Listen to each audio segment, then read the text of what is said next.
And Brian, we saw Zuckerberg going on Joe Rogan's podcast this week. He blasted the Biden officials for asking Facebook to take down posts on vaccine misinformation and called for a, quote, new kind of cultural elite. What did you think about that appearance and what he had to say?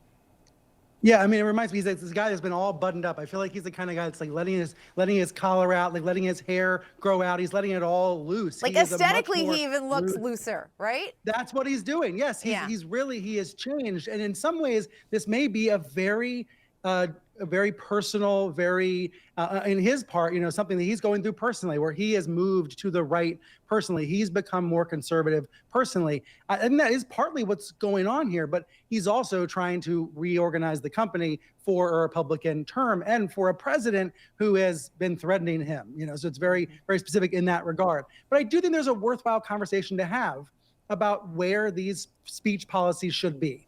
Was Facebook being too progressive? Were these other platforms trying to act more like social justice warriors than as neutral arbiters? That's a genuine and interesting conversation. And frankly, he got into that on the Joe Rogan podcast.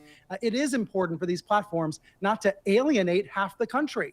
On the other hand, by making these more conservative changes, this MAGA makeover this week, Jessica, I think Facebook might be alienating a lot of liberals and a lot of independents. And we just won't know until we see the user data months or even years from now.